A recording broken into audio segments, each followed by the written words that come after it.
Hello students, my self Poonam Kumawat और इस lecture में हम पढ़ने वाले हैं बायोमोलिक्यूल्स के बारे में। तो स्टूडेंट पहले जानते हैं कि बायोमोलिक्यूल्स क्या होते हैं।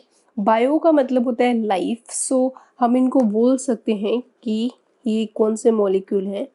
ये हैं मॉलिक्यूल्स ऑफ लाइफ, ठीक है। और ये कितने होते हैं? ये बेसिकली हम 4 टाइप के कंसिडर करते हैं: न्यूक्लिक एसिड, कार्बोहाइड्रेट, लिपिड और प्रोटीन, ठीक है। इनको हम मॉलिक्यूल्स ऑफ लाइफ क्यों कहते हैं? क्योंकि अगर हम अर्थ की बात करें और अर्थ के चारों तरफ वो एरिया जहाँ पे लाइफ की पॉसिबिलिटी होती है उसे हम बोलते हैं बायोस्फीयर रीजन, ठीक है। और इस बायोस्फीयर के अंदर हमें डिफरेंट टाइप ऑफ लिविंग्स की वाइल्ड डाइवर्सिटी हमें देखने को मिलती है। तो हम देखते हैं कि यहाँ पे डाइवर्सिटी है इन लिविंग्स, ठीक है। अब जब लिविंग्स की बात आ रही है तो हमें पता होता है लिविंग किसके बने होते हैं, ठीक है, या लिविंग ऑर्गेनिज्म की स्ट्रक्चरल एंड फंक्शनल यूनिट क्या होती है। तो हमारे पास एक ही आंसर रहता है और वो रहता है सेल, ठीक है। तो सेल किसकी बनी हुई है? तो अभी तक हमारे दिमाग में होता है कि सेल जो है प्लाज्मा मेम्ब्रेन होता है, न्यूक्लियस होता है, साइटोप्लाज्म, साइटोसोल, हाँ सारी चीज़ें प्रेजेंट होती है सेल के अंदर। लेकिन सेल के अंदर अगर हम देखें तो जो मेन कंपोनेंट्स होते हैं वो होते हैं कुछ एलिमेंट्स, और उन एलिमेंट्स से मिलके बने होते हैं कंपाउंड्स। तो अगर हम देखते हैं कि ये सेल जो है बेसिकली किसकी बनी होती है, तो सेल को बनाने के लिए हमें क्या चाहिए? कुछ तो एलिमेंट्स, और इन एलिमेंट्स से क्या मिल के बने होते हैं? कंपाउंड्स, ठीक है। तो ये जो कंपाउंड्स होते हैं जो सेल को बनाते हैं, और वो कंपाउंड 2 टाइप के होते हैं, ठीक है। ये कंपाउंड जो है 2 टाइप के कौन कौन से हैं? वो एक तो रहते हैं ऑर्गेनिक कंपाउंड और एक रहेंगे इनऑर्गेनिक, ठीक है। तो इनऑर्गेनिक कंपाउंड के अंदर हम बेसिकली रखते हैं वाटर मॉलिक्यूल्स हो गए, जितने भी गैसेस हैं, ठीक है। इसके अलावा मिनरल्स, जो मिनरल्स होते हैं बच्चों वो बेसिकली या तो हमें सॉल्ट के फॉर्म में देखने को मिलेंगे या फिर आयंस के फॉर्म में हमें देखने को मिलते हैं।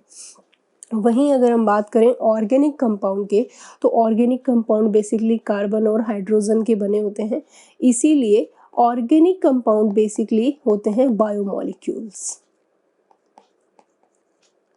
ठीक है। तो हम बोल सकते हैं कि जो सेल है, सेल बेसिकली किसकी बनी होती है? बायोमॉलिक्यूल्स की बनी होती है। इसके अलावा अगर हम एलिमेंट की बात करें तो हमें यहाँ पे carbon, hydrogen, oxygen, nitrogen etcetera बहुत अलग अलग टाइप के हमें एलिमेंट्स भी देखने को मिलता है। कैसे पता चला कि एलिमेंट्स होते हैं? इनको हम एज अ प्रूफ करके देखेंगे, एनालिसिस करेंगे लिविंग टिश्यू का भी और अर्थ क्रस्ट का भी। उससे पहले हम देखते हैं कि एक सेल जो है वो किस तरीके से बायोमॉलिक्यूल की बनी होती है। इसको हमें एज अ डायग्रामेटिक देखें तो अर्थ पे हम देखते हैं कि जितने भी लिविंग्स होते हैं वो किसके बने होते हैं? सेल्स के, ठीक है। अब सेल जो है, सेल के अंदर अगर हम देखें किसकी बनी होती है?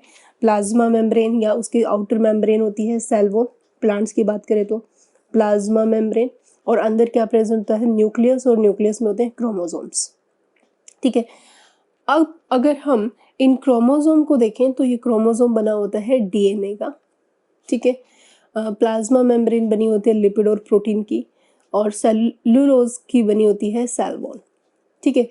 अगर हम इनके मोनोमेरिक यूनिट्स पे जाएं तो डीएनए बना होता है न्यूक्लियोटाइड का, प्रोटीन बने होते हैं अमीनो एसिड की चेन होती है प्रोटीन, और सेलुलोज बना होता है शुगर का, ठीक है। और अगर हम इनके एलिमेंट्स लेवल पे जाएं, क्योंकि हमें पता है ये किसके बने होते हैं? एलिमेंट्स के, तो इन एलिमेंट्स में हमें बेसिकली 4 एलिमेंट्स देखने को मिल रहे हैं: hydrogen, carbon, hydrogen, oxygen, nitrogen. इसके अलावा भी कुछ और एलिमेंट्स हो सकते हैं, मेन यही एलिमेंट्स हमें देखने को मिलते हैं। तो ये एलिमेंट्स आपस में मिलकर मोनोमेरिक यूनिट बनाते हैं। मोनोमेरिक यूनिट आपस में पॉलीमराइज्ड होकर मैक्रोमोलिक्यूल बनाते हैं, और जो मैक्रोमोलिक्यूल्स है वो एक कॉम्प्लिकेटेड स्ट्रक्चर के फॉर्म में एक मेम्ब्रेन बाउंड सेल के अंदर ऑर्गेनाइज्ड रहते हैं। तो इससे हमें पता चलता है कि बायो नथिंग विदाउट केमिस्ट्री। भाई सीधी सी बात है, अभी तक हम लोगों ने ऐसी गलतफहमी पाल रखी थी कि जितने भी लिविंग्स हैं वो सेल के बने होते हैं। बिल्कुल सही है, क्योंकि बायो का मतलब भी क्या है, लाइफ, और जहाँ लाइफ है वहाँ पे हम ऑटोमेटिकली कंसिडर कर देते हैं सेल। लेकिन आज हमें पता चलता है कि सेल भी किसकी बनी होती है, सेल बनी होती है मॉलिक्यूल्स यानी कि एलिमेंट्स यानी कि कंपाउंड से मिलके बनी होती है। तो वो मॉलिक्यूल्स जो सेल को लाइव रखने के लिए, सेल को मेंटेन रखने के लिए ज़रूरी होते हैं, उनको हम बोलते हैं बायोमॉलिक्यूल्स। ठीक है, तो पहले हम देखते हैं कि ये एलिमेंट्स कौन कौन से होते हैं।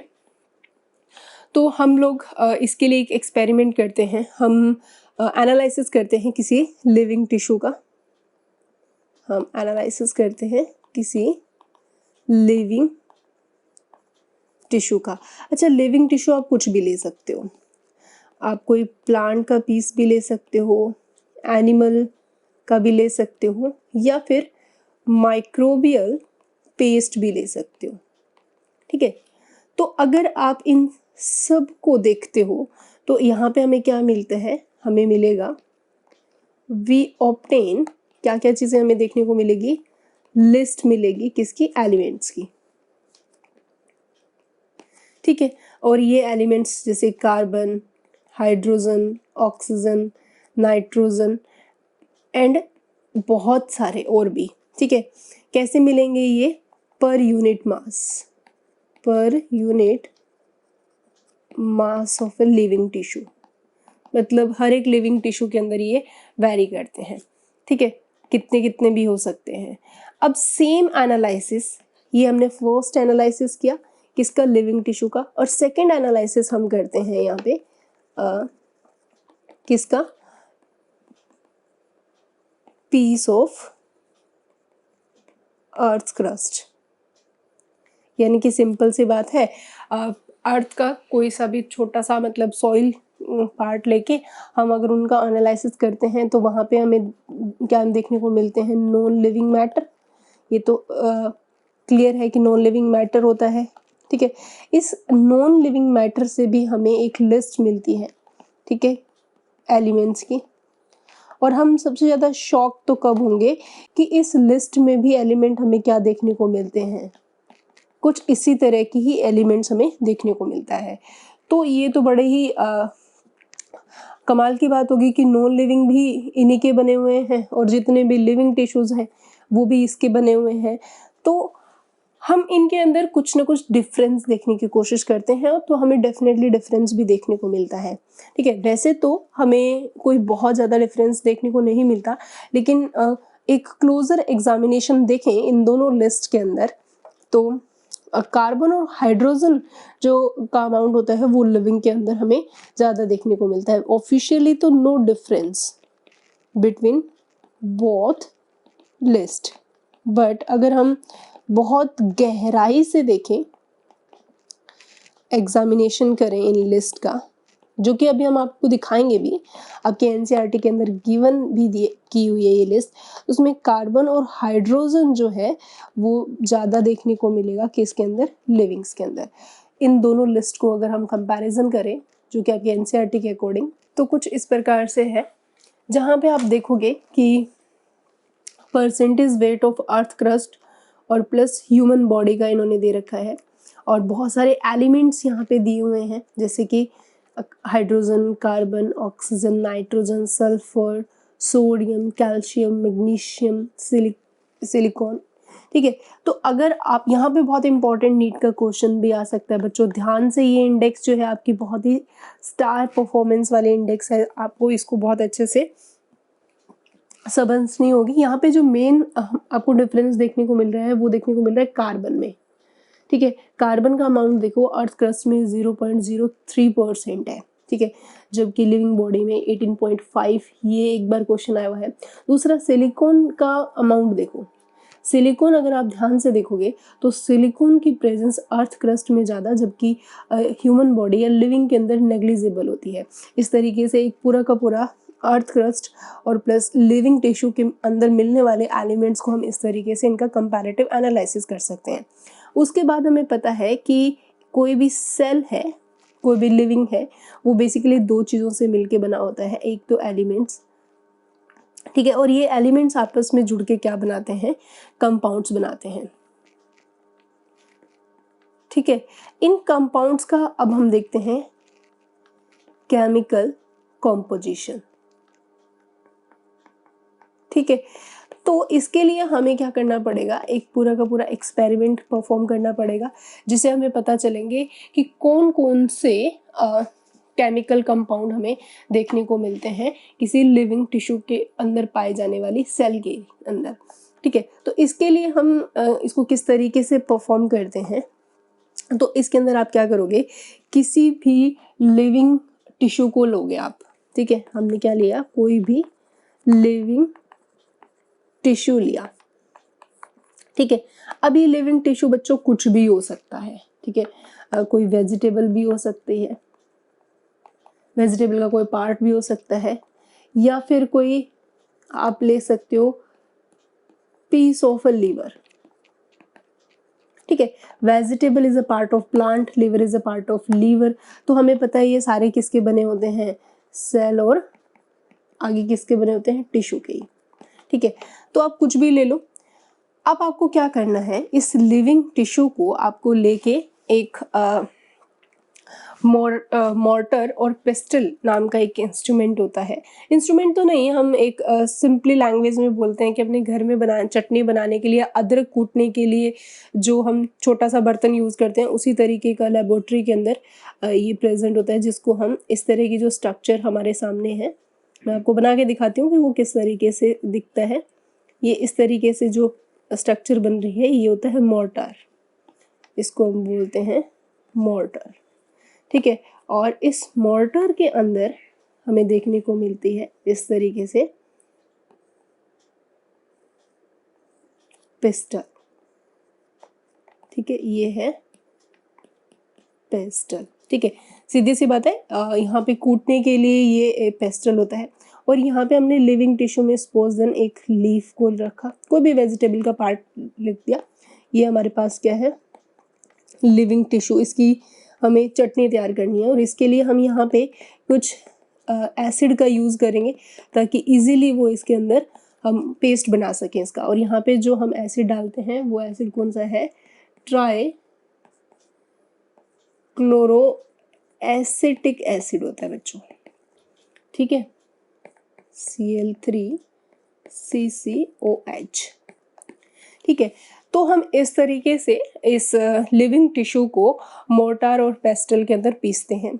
जब हम इसके अंदर पीसेंगे तो डेफिनेटली हमें यहाँ पे क्या देखने को मिलेगी, एक चटनी, एक पेस्ट मिलेगी, ठीक है। इसको हम बोलते हैं थिक सेलरी ऑब्टेन होती है, जो कि एक थिक पेस्ट होती है जो यहाँ से हमें ऑब्टेन होगी। अब हम इस पेस्ट को क्या करेंगे, ये जो थिक सेलरी हमें आई है इसको हमें फिल्टर करना है, ठीक है। तो फिल्टर कैसे करते हैं, अब इसको हमें क्या करना होगा, फिल्टर। और फिल्टर करने के लिए हम लोग क्या करते हैं, एक चीज़ क्लॉथ या कॉटन का कपड़ा लेते हैं, ठीक है। उसको हम कुछ इस तरीके से, ये हमारे पास मान लीजिए छलनी है, ठीक है, इस तरीके से हमने बनाई ये छलनी, और इस छलनी के ऊपर हम लोगों ने एक चीज़ क्लॉथ हमने यहाँ पे बांध दिया। ये चीज़ क्लॉथ भी हो सकता है, या फिर आप कॉटन का कोई भी कपड़ा ले सकते हो। इसके ऊपर ये थिक सेलरी आपने डाली, और नीचे हमने एक छोटा सा कंटेनर रख दिया जिसके अंदर जो फिल्ट्रेट है वो आ सके। तो अभी हम यहाँ क्या करेंगे कि इस पेस्ट को यहाँ पे, ये हमारे पास थिक सेलरी है, इसको यहाँ पे छानेंगे। तो छानेंगे तो यहाँ से क्या निकलेगा, जो एसिड में सॉल्यूबल है वो तो इस तरीके से हमारे पास इस कंटेनर में आ जाएगा, और जो नहीं छनेगा वो इस चीज़ क्लॉथ के ऊपर ही रह जाएगा, ठीक है। जो यहाँ पे छन कर आ गया इसे हम क्या बोलेंगे, फिल्ट्रेट। ठीक है, बहुत ही इंपॉर्टेंट वर्ड है। और जो नहीं चला और वो चीज क्लोथ में ही रह गया उसे बोला जाता है रिटेंटेंट। ठीक है, दो चीजें आ गई अब हमारे पास। अब हम क्या करते हैं कि इनको क्या बोला जाएगा, जो फिल्ट्रेट है इनको तो हम बोलते हैं कि ये क्या है, एसिड सोल्यूबल पूल। ठीक है, और जबकि रिटेंटेंट को हम बोलते हैं एसिड में जो नहीं घुल पाए, इन सोल्यूबल पूल बनाते हैं। ठीक है, हम वो देखते हैं कि इनमें यानी कि फिल्ट्रेट तो बेसिकली वो थे जो एसिड में डिसॉल्व हो गए, और जो एसिड में डिसॉल्व हो गए डेफिनेटली इनका साइज क्या रहा होगा, छोटा रहा होगा, तभी तो ये घुल के और नीचे की तरफ आ गए, और इनका जो साइज है वो काफी लार्ज रहा होगा। ठीक है, तो अब हम रिटेंटेंट और फिल्ट्रेट जो है इनसे ही हमें पता चलेगा कि एग्जैक्टली ये बायोमॉलिक्यूल्स क्या है। ठीक है, और कितने टाइप के हैं। बेसिकली हमने इस पूरे पार्ट में, मैं दोबारा से रिकॉल कर देती हूँ कि हम क्या पढ़ रहे हैं बच्चों। हम लोग पढ़ रहे हैं बायोमॉलिक्यूल्स क्या होते हैं, इनको मॉलिक्यूल्स ऑफ लाइफ बोला जाता है। जो जहाँ पे भी लाइफ होती है वहाँ पे सेल जरूर आती है। सेल को अगर हम ध्यान से देखें तो सेल के अंदर ऑर्गेनिक और इनऑर्गेनिक कंपाउंड्स पड़े होते हैं या उनसे मिलके बनी होती है सेल, और ये कंपाउंड एलिमेंट से मिलके बने होते हैं। जितने भी ऑर्गेनिक कंपाउंड्स हैं उनको हम बायोमॉलिक्यूल बोलते हैं। तो बायोमॉलिक्यूल की एक डेफिनेशन की बात करें तो all carbon compound in living tissue. ठीक है, तो उनको हम क्या बोलते हैं, बायोमॉलिक्यूल बोलते हैं। अब कार्बन कंपाउंड के अंदर मैंने पहले ही क्लियर कर दिया, अगर CO2 है तो वो गैसियस है जिसको हम एज ए इनऑर्गेनिक कंसिडर करते हैं, क्योंकि CO2 के अंदर कार्बन जरूर प्रेजेंट है और वो लिविंग टिश्यू में भी प्रेजेंट होती है, लेकिन ये एक बायोमॉलिक्यूल नहीं है। तो अगर हमें ट्रू डेफिनेशन देखनी है बायोमॉलिक्यूल की तो आप बोल सकते हो कि all organic carbon compound in a living tissue is known as a biomolecule। कैसे पता चलता है, तो हमने देखा सेल किसकी बनी हुई है, न्यूक्लियस है, प्लाज्मा मेम्ब्रेन है, सेल वॉल है, ये एक मैक्रोमोलिक्यूल के बने होते हैं। DNA, प्रोटीन, सेलुलोज, ये भी किसके बने होते हैं, मोनोमेरिक यूनिट, जैसे कि न्यूक्लियोटाइड आपस में जुड़ के DNA बनता है, एमिनो एसिड आपस में जुड़ के प्रोटीन बनता है, शुगर आपस में जुड़ के सेलुलोज बनती है। अभी किसी भी बच्चे को टेंशन लेने की कोई ज़रूरत नहीं है, इनको हम बहुत डिटेल में देखने वाले हैं। ठीक है, विद इनकी जो केमिकल स्ट्रक्चर है उसके साथ हम समझने वाले हैं। और ये जो मोनोमेरिक यूनिट्स होती हैं ये किसके बने होते हैं, एलिमेंट्स के। अगर हम इन एलिमेंट की स्टडी करें लिविंग टिश्यू और अर्थ क्रस्ट में तो हमें कुछ इस तरह की एक पर्टिकुलर लिस्ट मिलती है, जिसके अंदर हम देखते हैं कि लिविंग टिश्यू और नॉन लिविंग जो थिंग्स हैं उन सब के अंदर ये एलिमेंट्स लगभग एक जैसे ही होते हैं। हाँ, कार्बन और हाइड्रोजन के अंदर जरूर हमें वेरिएशन देखने को मिलता है जो लिविंग टिश्यू में ज़्यादा होते हैं। वहीं अगर हम केमिकल कंपाउंड्स की बात करें और उनकी केमिकल कॉम्पोजिशन की बात करें तो इसके लिए हमें एक एक्सपेरिमेंट करना पड़ेगा। एक लिविंग टिश्यू को लिया, कुछ भी लिया, एक पत्ता लिया, वेजिटेबल का कोई भी पार्ट या फिर कोई लीवर का पीस लिया और उसकी चटनी बना दी। ठीक है, और उस चटनी से हमें जो थिक सैलरी जो हमें मिली उसको हमने क्या किया, एक चीज क्लॉथ कपड़े से छान लिया या कॉटन के कपड़े से छान लिया, तो कुछ मटेरियल तो छन कर नीचे कंटेनर में आ जाएगा, और जो नहीं छना वो क्या कहलाया, रिटेंटेंट। नहीं छना इसका मतलब उसका साइज बड़ा था। ठीक है, तो उसी की बेसिस पे अब हम बायोमॉलिक्यूल्स के टाइप को कंसिडर करते हैं। तो आप यहाँ पे देखोगे इस पूरे एक्सपेरिमेंट से हमें सेल के अंदर दो तरह के मॉलिक्यूल्स देखने को मिलेंगे। ठीक है, एक तो हमें देखने को मिलेगा जो जिसका साइज बहुत छोटा था, इसे तो हम बोल देंगे मैक्रो मॉलिक्यूल, और एक जिसका साइज बहुत बड़ा था, मैक्रो मॉलिक्यूल या बायोमॉलिक्यूल भी बोल सकते हो आप। ठीक है, तो माइक्रो का मतलब यहाँ पे क्या हो गया, इनका जो साइज है वो क्या था, स्मॉल था। ठीक है, और इनकी स्ट्रक्चर भी बहुत सिंपल थी। इनकी स्ट्रक्चर क्या है, सिंपल। जबकि मैक्रोमोलिक्यूल के अंदर हम देखेंगे कि इनका साइज क्या है, लार्जर होता है, और इनकी जो स्ट्रक्चर है वो भी कॉम्प्लेक्स स्ट्रक्चर होती है। क्यों? क्योंकि वो इन्हीं सिंपल स्ट्रक्चर से ही बने होते हैं मैक्रोमोलिक्यूल।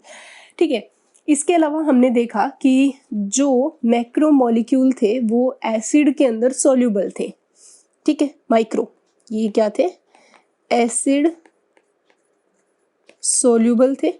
ठीक है, और जबकि ये एसिड इन सॉल्युबल थे। ठीक है, अब और डिफरेंस देखते हैं इनके मॉलिक्यूलर वेट पे। ठीक है, अगर हम मॉलिक्यूलर वेट की बात करें इन मॉलिक्यूल्स के लिए, तो जो मैक्रोमोलिक्यूल्स होते हैं ना, इनका मॉलिक्यूलर वेट 18 से लेके 800 डाल्टन तक होता है। ठीक है, और जबकि मैक्रो मॉलिक्यूल की मॉलिक्यूलर वेट की बात करें तो ये हमें मोर देन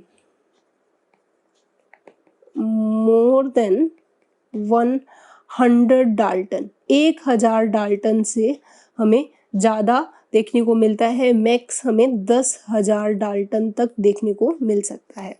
ठीक है, एग्जाम्पल की बात करें कि कौन कौन से माइक्रोमोलिक्यूल होते हैं और कौन कौन से मैक्रोमोलिक्यूल्स होते हैं। देखो, माइक्रोमोलिक्यूल्स बहुत ही सिंपल होते हैं, जैसे कि एमिनो एसिड। ठीक है, इसके अलावा और अगर हम बात करें तो मोनोसैकेराइड्स।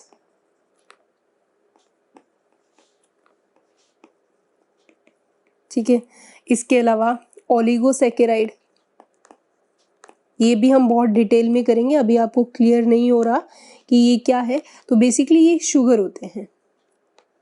ठीक है, तो मोनोसैकेराइड तो सिंपल एक ग्लूकोज जो है वो एक मोनोसैकेराइड है, फ्रक्टोज जो है वो एक मोनोसैकेराइड है, ग्लैक्टोज जो है वो एक मोनोसैकेराइड है। जब 10 से कम ग्लूकोज के मॉलिक्यूल आपस में जुड़ जाते हैं, 10 से कम, ध्यान रखना, जैसे लैक्टोज हुआ, सुक्रोज हुआ, तो वो ओलिगोसैकेराइड कहलाता है। और 10 से ज़्यादा बहुत सारे ग्लूकोज के मॉलिक्यूल आपस में जुड़ जाते हैं तो वो बनते हैं पॉलीसैकेराइड। ये हम बहुत डिटेल में इनके विद डायग्रामेटिक हम देखने वाले हैं। फिर भी मैं तुम्हें एग्जाम्पल के फॉर्म में लिख दूं कि मोनोसैकेराइड का मतलब है सिंगल मॉलिक्यूल। ठीक है, यानी कि सिंगल मॉलिक्यूल है, यहाँ पे ग्लूकोज है, कोई एनिमल कंसिडर मत कर देना। ठीक है, और ओलिगोसैकेराइड का मतलब हो गया कि मान लो दो इस तरीके के जो मॉलिक्यूल है आपस में जुड़ जाएं। ठीक है, 10 से कम। ठीक है, लेस देन 10। तो इस तरह से जो बनेगा वो क्या कहलाएगा? ओलिगोसैकेराइड। और इसका एग्जांपल हम ले सकते हैं लैक्टोज। ठीक है, तो ये शुगर होती है basically. Amino acid, monosaccharide, oligosaccharide. ठीक है, और न्यूक्लियोटाइड। ये बेसिकली शुगर, फॉस्फेट ग्रुप और नाइट्रोजन बेस से मिलके बनी हुई एक स्ट्रक्चर होती है न्यूक्लियोटाइड। ठीक है, तो आप ये देखोगे अमीनो एसिड हुआ, मोनोसैकेराइड, ओलिगोसैकेराइड, न्यूक्लियोटाइड्स, ये सारी मोनोमेरिक यूनिट्स होती हैं। इनसे जुड़कर, यानी कि माइक्रो मॉलिक्यूल आपस में जुड़कर मैक्रो मॉलिक्यूल का फॉर्मेशन करते हैं। कैसे? जैसे कि अमीनो एसिड आपस में जुड़े तो मैक्रो मॉलिक्यूल का क्या बन जाएगा? प्रोटीन। ठीक है, वहीं शुगर मॉलिक्यूल आपस में जुड़े तो क्या बन जाएंगे? पॉलीसैकेराइड। कार्बोहाइड्रेट बेसिकली 3 टाइप के हो गए, मोनोसैकेराइड, ओलिगोसैकेराइड, पॉलीसैकेराइड। ठीक है, उसके बाद जितने भी न्यूक्लियोटाइड्स हैं ये आपस में जुड़े तो क्या बन जाएगा? Nucleic acids. ठीक है, ये प्रोटीन, पॉलीसैकेराइड, न्यूक्लिक एसिड, ये सारे एग्जाम्पल किसके हैं? मैक्रोमोलिक्यूल के। ठीक है, इसके अलावा ये 3 तो आपको क्लियरली समझ में आएगा, मैं यहाँ पे लगा रही हूँ स्टार।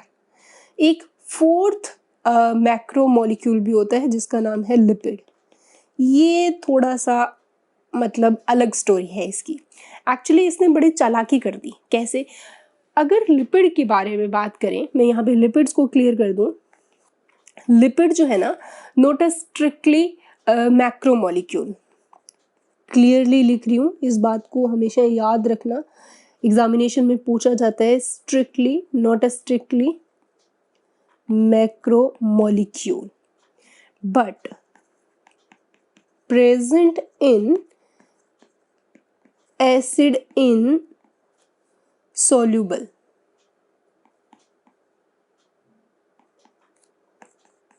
पूल। ठीक है, लेकिन ये एसिड इनसॉल्युबल पूल में रहता है, तो मतलब लिपिड यहाँ पे क्या है, एक एक्सेप्शन है। कैसे?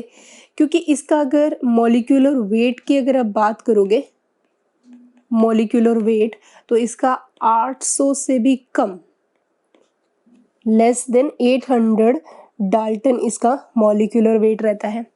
ठीक है, तो ये फिर कैसे, इसने ये चिटिंग कैसे की? ये था तो माइक्रोमोलिक्यूल, क्योंकि इसका 800 से भी कम डाल्टन इसका मॉलिक्यूलर वेट होता है, लेकिन फिर ये आया किसमें, है तो छोटा, लेकिन ये है तो छोटे मियाँ लेकिन पड़े हैं बड़े मियाँ में। ऐसा कैसे हुआ? तो ये चीज़ मैं आपको क्लियर कर दूं, तो इस ऐसा यानी कि lipid is not a bio macromolecule but is present in retentate. क्यों? रीज़न क्या है इसके पीछे? तो इसके पीछे रीज़न होता है बच्चों, इसका जो नेचर है वो इनसॉल्युबल नेचर जो है इन एक्वस मीडियम, वो सबसे बड़ा प्रॉब्लम क्रिएट करता है। ऑल्दो ये चीज़ बहुत आगे जाके आपको क्लियर होएगी, लेकिन फिर भी मैं एक शॉर्ट फॉर्म में यहाँ आपको क्लियर कर दूँ कि लिपिड ने ऐसा इसलिए किया, ऐसा होने के पीछे वजह क्या है, because of their insoluble nature in aqueous medium of a cell। देखिए क्या है कि हमें पता है लिपिड जो है वो बेसिकली कहाँ प्रेजेंट होता है? लिपिड प्रेजेंट होता है cell, present in cell membrane.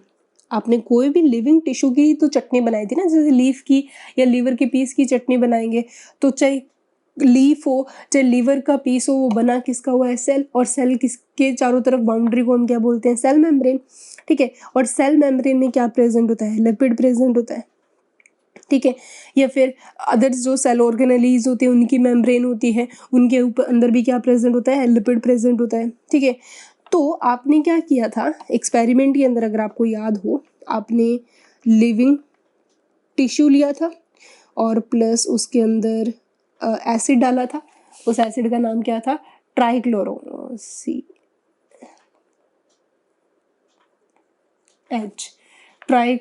Acetic acid. ठीक है, जब इन दोनों को मिला के हम लोगों ने ग्राइंड किया, पीसा उसको, तो जो ये मेम्ब्रेन थी ये क्या हो गई? ब्रेक हो गई। ठीक है, छोटे छोटे पीसेस में। ठीक है, तो अगर हम देखें यहाँ पे पहले तो ये जो मेम्ब्रेन थी वो इस तरीके से लिपिड है, ये लिपिड मॉलिक्यूल बना रही हूँ। इनका हेड जो पानी से नहीं डरता, लेकिन इसके पैर जो है वो पानी से डरते हैं, क्योंकि लिपिड का नेचर इसी तरीके से होता है। अगर लिपिड मॉलिक्यूल की बात करें तो इस तरीके से ये जो रीजन होता है वो होता है हाइड्रोफिलिक, पानी से लव करने वाला, और ये होता है हाइड्रोफोबिक, इसको पानी से बड़ा डर लगता है। तो इसीलिए लिपिड की हमारे पास क्या होती है? बाई लेयर प्रेजेंट होती है, क्योंकि यहाँ पे भी एक्वस मीडियम है और इधर भी एक्वस मीडियम होता है, सेल के बाहर भी सेल के अंदर भी। अब जो ये छोटे छोटे पीस हुए इस मेम्ब्रेन के, तो ये मान लो हमने छोटे छोटे मेम्ब्रेन के पीसेस बना दिए। ये छोटे छोटे मेम्ब्रेन के पीस अब आपस में इस तरीके से रोटेट हो जाएंगे, क्योंकि वो एक्वस मीडियम से डरते हैं। तो ये छोटे छोटे मेम्ब्रेन आपस में इस तरीके से क्या बना देंगे? छोटे छोटे वेसिकल्स बना देंगे। इन्होंने क्या बनाई? छोटे छोटे वेसिकल, फॉर्म स्मॉल वेसिकल्स। ठीक है, तो ये जो पीसेस थे इन्होंने क्या फॉर्म कर दी? वेसिकल्स। अब ये जो वेसिकल्स है ये पानी के अंदर नॉट वाटर सोल्यूबल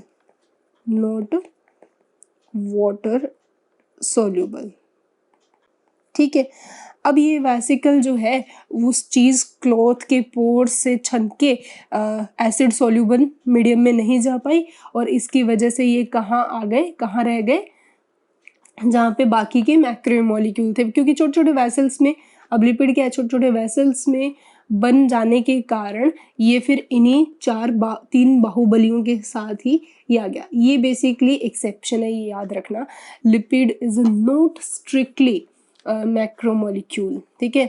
ये मैक्रोमोलिक्यूल नहीं है, ये होना तो माइक्रोमोलिक्यूल ही चाहिए था, क्योंकि इसका 800 से कम डाल्टन से कम मॉलिक्यूलर वेट होता है, लेकिन इसका जो एक इनसोल्यूबल नेचर रहता है एक्वस मीडियम में, इसी की वजह से ये छोटी छोटी वेसल्स बना लेता है और ये वेसल उस चीज़ क्लॉथ के कपड़े को पार नहीं कर पाती और ये बाकी के बाहुबलियों के साथ ही रह जाता है। एक चीज़ आपने यहाँ पे नोटिस किया कि प्रोटीन, पॉलीसेकेराइड, न्यूक्लिक एसिड, ये सारे के सारे किन के बने होते हैं, छोटे छोटे यूनिट्स के बने होते हैं। जैसे कि प्रोटीन की छोटी यूनिट थी एमिनो एसिड, पॉलीसेकेराइड की छोटी यूनिट थी शुगर, न्यूक्लिक एसिड की छोटी शुगर थी न्यूक्लियोटाइड। बहुत ही स्टार्टिंग में, इस चैप्टर के स्टार्टिंग में आपको इमेज दिख रही थी, मैं आपको वापस से दिखाऊं तो यहाँ पे अगर आप देखोगे तो ये लिपिड को स्टार परफॉर्मेंस दे देती हूँ, इसको तो छोड़ो, लेकिन न्यूक्लिक एसिड देखो एक यूनिट, ये एक न्यूक्लियोटाइड है, ठीक है, ये शुगर है, ये नाइट्रोजन बेस है और ये फॉस्फेट है। इन तीनों से मिलकर एक यूनिट, फिर दूसरी यूनिट, तीसरी यूनिट, ऐसे जुड़ के क्या बनी, न्यूक्लिक एसिड बने। वहीं ये एक शुगर, ये दूसरी शुगर, ये तीसरी शुगर आपस में जुड़े तो कार्बोहाइड्रेट पॉलीसैकेराइड्स बने। ये एक अमीनो एसिड, ये दूसरा अमीनो एसिड, ये तीसरा अमीनो एसिड आपस में जुड़े तो क्या बना, प्रोटीन बना। लेकिन लिपिड यहाँ पे चिटिंग करके इन बाहुबलियों के अंदर आया है, ठीक है। तो बायोमोलिक्यूल्स या मॉलिक्यूल ऑफ लाइफ अगर हमसे पूछा जाए तो बेसिकली ये कितने टाइप के होते हैं, 4 टाइप के होते हैं, ठीक है।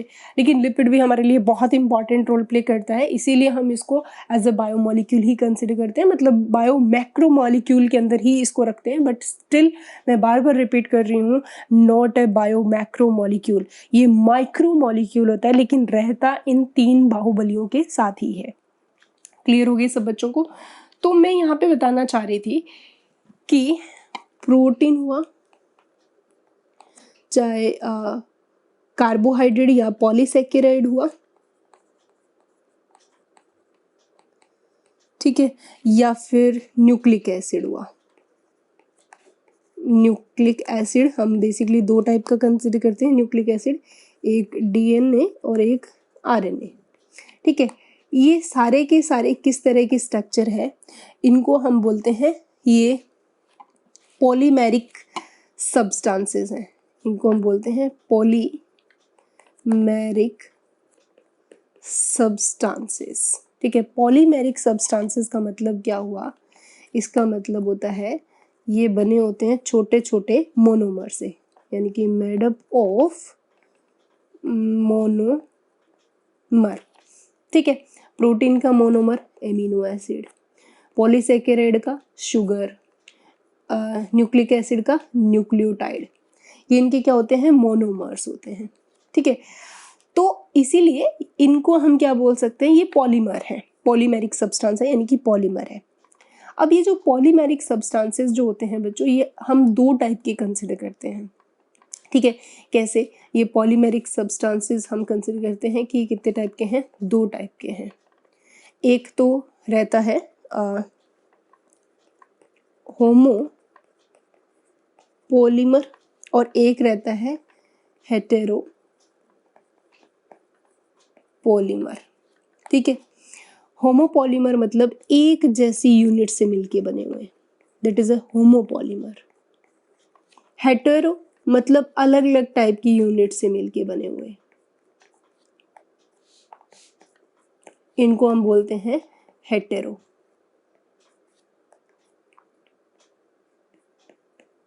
इस तरीके से, तो ये तो बेसिकली किसके बने हुए हैं, ये इनकी जितने भी मोनोमर्स हैं वो एक दूसरे के क्या है, आइडेंटिकल मोनोमर है, जबकि इनके अंदर डिफरेंट टाइप्स ऑफ मोनोमर है। तो डिफरेंट टाइप ऑफ मोनोमर से मिलके बना होता है, उसको हेटेरो और जो एक ही टाइप के मोनोमर से बना होता है वो होमो। अब ये ब्रांच्ड और अनब्रांच्ड हो सकते हैं, जैसे कि ये है अनब्रांच्ड, ठीक है। और वहीं अगर हम यहाँ पे इस तरह के एक स्ट्रक्चर साथ में जोड़ दें इसके,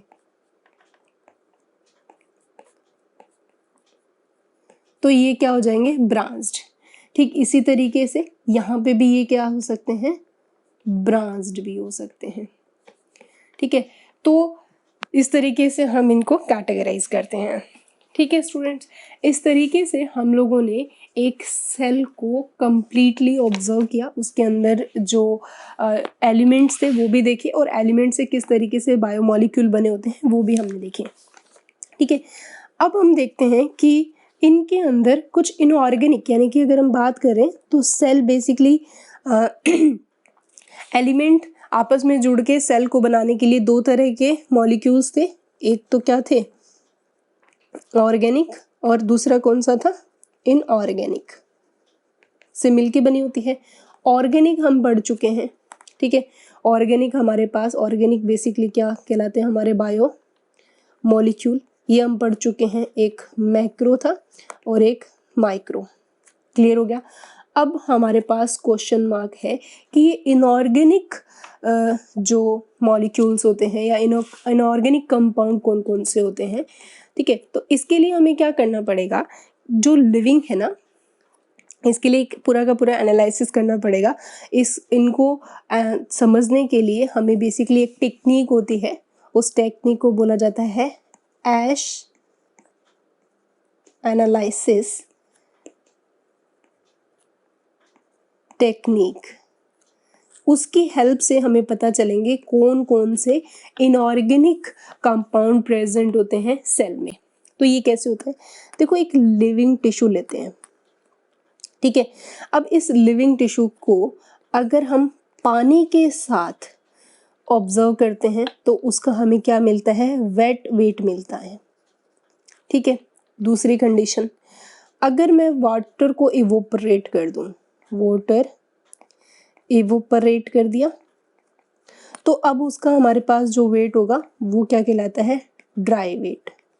लेकिन इस लिविंग को मैं फुली बर्न कर दूं, जला दूं, फुली बर्न कर दूं, तो फुली बर्न होने से जितने भी इसके अंदर ऑल द कार्बन कंपाउंड वो क्या हो जाएंगे बच्चों, ऑक्सीडाइज हो जाएंगे, ठीक है। टू किस फॉर्म में, गैसियस फॉर्म में, ठीक है। गैसियस फॉर्म में, किस फॉर्म में, या वाटर या H2 के फॉर्म में। अब जो पीछे बचा, इसके बाद जो पीछे बचता है, जो रिमेनिंग मटेरियल होगा, उसको हम क्या नाम देते हैं, ऐश, ठीक है। यानी कि सीधी सी बात है, किसी लिविंग टिश्यू को आपने पूरी तरह जला दिया, उसका कार्बन कंपाउंड तो उड़ गया, और अब पीछे जो बची है राख, जो ऐश, उसका अगर हम एनालिसिस करें, ठीक है, उसके एनालिसिस करने पे हमें क्या देखने को मिलेंगे बच्चों, क्या देखने को मिलेंगे, इन ऑर्गेनिक कंपाउंड। क्लियर हो गया बच्चों। हमने ऑर्गेनिक कंपाउंड के लिए तो एक अदरक पीसने वाले बर्तन का सा यूज़ किया था, जिसे हमें मैक्रो और मॉलिक्यूल, मोर्टार और पेस्टल की हेल्प से मिल गया, और एलिमेंट की लिस्ट भी हमने देख ली, और इसके अलावा हम लोगों ने क्या देख लिया, इनऑर्गेनिक कंपाउंड। अब देखते हैं कि इनऑर्गेनिक कंपाउंड कौन कौन से हैं। इसकी भी लिस्ट हमें एनसीईआरटी ने प्रोवाइड किए, वो इस तरीके से है। तो इस टेबल नंबर 9.2 के अंदर आप देख सकते हो inorganic constitute of living tissue, it's a very important, ठीक है। अब यहाँ पे आप देखोगे कौन कौन से कंपोनेंट हमें देखने को मिलते हैं, sodium, potassium, calcium, magnesium, water और अदर कंपाउंड्स इस फॉर्म में हमें देखने को मिलते हैं। तो हम बोल सकते हैं कि जो इनऑर्गेनिक कंपाउंड है वो बेसिकली हमें दो चीज़ की फॉर्म में देखने को मिलेंगे, या तो सॉल्ट के फॉर्म में, या फिर हमें आयंस के फॉर्म में देखने को मिलते हैं, या फिर सबसे इम्पोर्टेंट हमारा वाटर, ठीक है, या फिर गैसियस फॉर्म हमें इनऑर्गेनिक फॉर्म में देखने को मिलते हैं, ये बेसिकली मिनरल्स के फॉर्म में, जितने भी मिनरल्स हैं वो हमारे इनऑर्गेनिक कंपाउंड के अंदर रहते हैं। तो इस तरीके से हम यहाँ पे इनऑर्गेनिक कंपाउंड्स को एनालिसिस करते हैं कि ये सारे प्रेजेंट होते हैं। अब हम देखते हैं बच्चों यहाँ पे कि एक सेल है, अगर उसकी कॉम्पोजिशन की बात करें तो हमें पता चल गया कि एक सेल का कोई वजूद नहीं है बिना केमिस्ट्री के। ठीक है, केमिस्ट्री के अंदर एलिमेंट्स आपस में जुड़े, तो हम अगर देखें कि क्या प्रेजेंट थे, एलिमेंट्स थे, एलिमेंट्स आपस में जुड़ते हैं तो क्या बनते हैं, कंपाउंड्स, और इन कंपाउंड्स से बायोमोलिक्यूल। ठीक है, और ये बायोमोलिक्यूल आपस में किसका फॉर्मेशन करते हैं, सेल का। ठीक है, अब यहाँ पे जो ऑर्गेनिक थे वो भी इनऑर्गेनिक, ऑर्गेनिक और इनऑर्गेनिक दोनों तरह के, ये जो कंपाउंड है वो है ऑर्गेनिक और इनऑर्गेनिक, आपस में मिलके क्या बना रहे हैं, सेल का फॉर्मेशन करते हैं। क्लियर। अब सेल जो है वो बेसिकली अगर हम स्ट्रक्चर की बात करें तो सेल को हम बोल सकते हैं प्रोटोप्लाज्म। प्रोटोप्लाज्म में हम बेसिकली सेल मेम्ब्रेन प्लस क्या कंसीडर करते हैं, साइटोप्लाज्म। ठीक है, तो इनके अंदर सेल मेम्ब्रेन की पूरी स्ट्रक्चर आप साइटोलॉजी में पढ़ चुके हो। अब यहाँ पे मैं आपको बताने वाली हूँ कि जो सेल के साइटोप्लाज्म में कौन कौन से कंपाउंड प्रेजेंट होते हैं। तो हम यहाँ पे डिस्कशन करेंगे अभी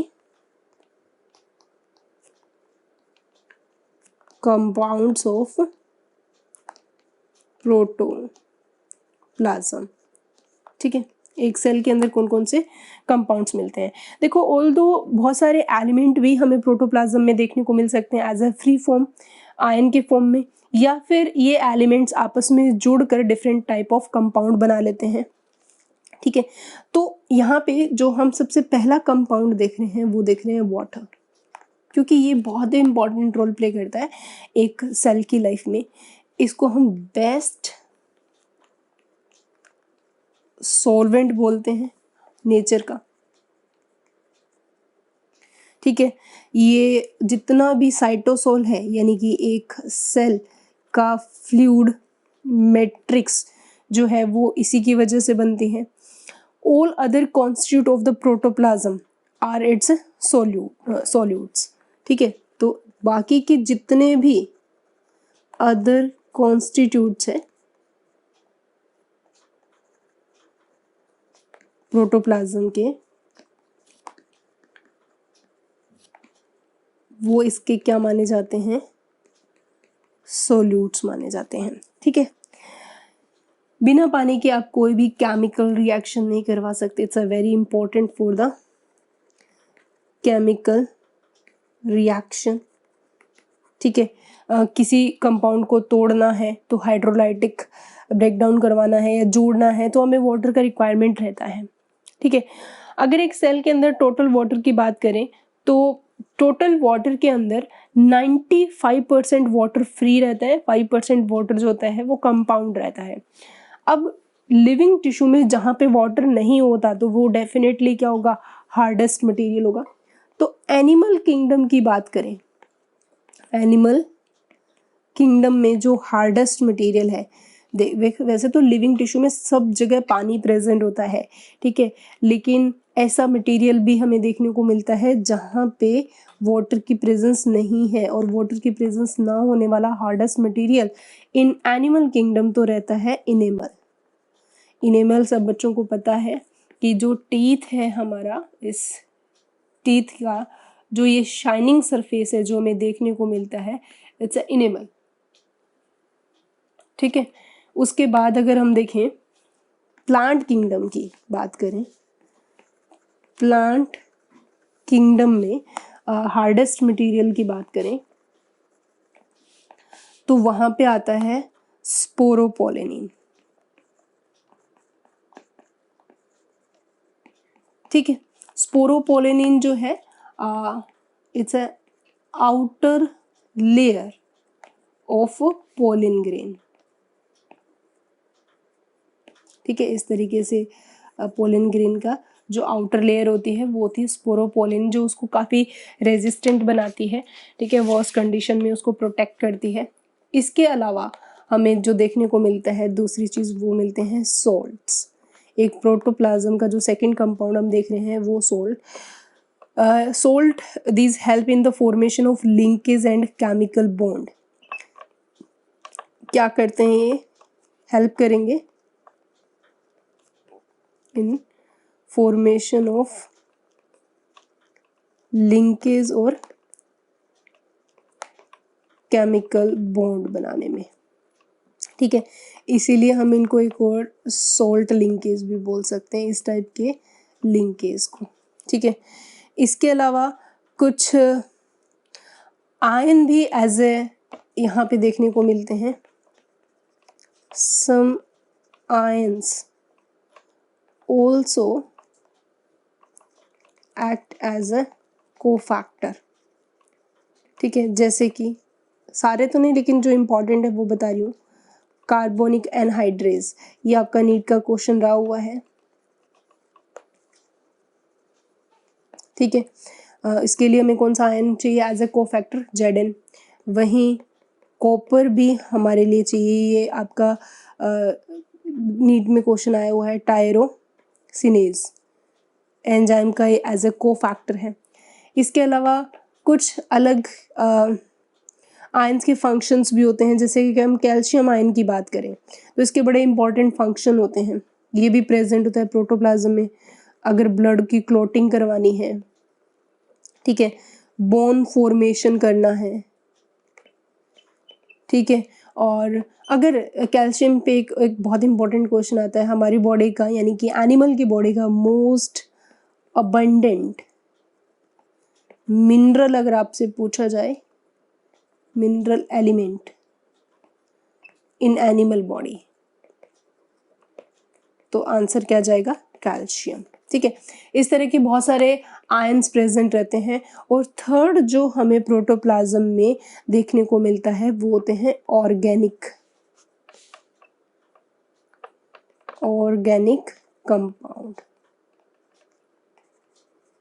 ठीक है। अब इन ऑर्गेनिक कंपाउंड में कौन कौन पढ़ेंगे हम? ऑर्गेनिक कंपाउंड में हम प्रोटीन पढ़ेंगे, लिपिड पढ़ेंगे, कार्बोहाइड्रेट पढ़ेंगे, ठीक है। और क्या रह गया? न्यूक्लिक एसिड, और क्या है? एंजाइम्स। ये सारी चीज़ें हम लोग यहाँ पर डिस्कशन करने वाले हैं। सो नेक्स्ट क्लास में मिलते हैं सबसे पहले ऑर्गेनिक कंपाउंड प्रोटीन के साथ। तब तक के लिए stay happy, keep studying, thank you.